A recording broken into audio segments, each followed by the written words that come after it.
Captain America: Brave New World is celebrating a muted victory after keeping its box office streak going for the third weekend in a row. Audiences are still turning out to see the Star-Spangled Man with a Plan, a title now owned by Anthony Mackie, following Chris Evans' departure from the franchise as Steve Rogers. The latest MCU entry hasn't budged from its #1 spot since debuting in February and secured another victorious weekend by grossing $15 million in domestic markets, bringing its overall tally to $163.7 million, $341.7 million globally.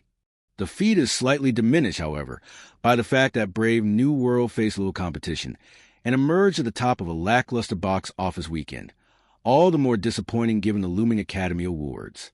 Overall, domestic revenue for the weekend is estimated to come in at $53 million, per ComScore, one of the lowest Oscar weekends in at least a decade, excluding 2021, when the award show was delayed and theaters were struggling due to the COVID-19 pandemic.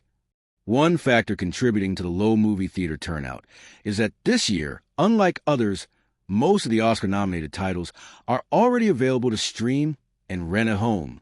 And though it managed to hold on to #1, Brave New World has underperformed compared to other MCU titles and received mixed reviews from critics and fans.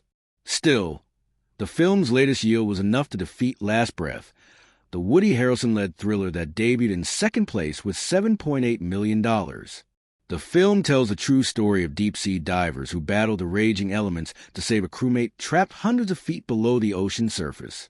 Based on a true story and a 2019 documentary, the film stars Harrelson, Simu Liu, Finn Cole, and Cliff Curtis.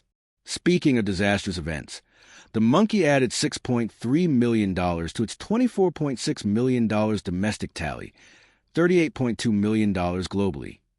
Taking cues from the Stephen King short story of the same name, the film tracks the unfortunate lives of twin brothers who discover a mysterious wind-up monkey that can cause outrageous deaths at random.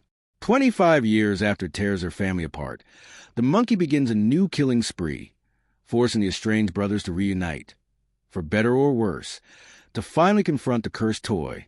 The monkey is like Robert Zemeckis on ecstasy or something. Director Oz Perkins previously told Entertainment Weekly of the film's tone. It's a very playful comedy with a lot of really excessive gore language. It's a kid's movie that's rated R. The director, who gained acclaim for his prior horror outing, Longlegs, added that he took care to embrace the humor of Stephen King. In kid-friendly news, Paddington in Peru is still charming audiences by the masses.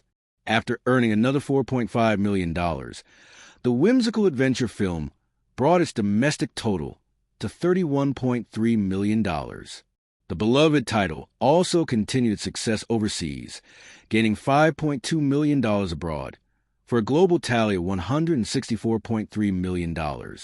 The film sees Paddington, Ben Whishaw, and company trek to Peru after the ritual bear discovers that his beloved aunt has gone missing from a home for retired bears.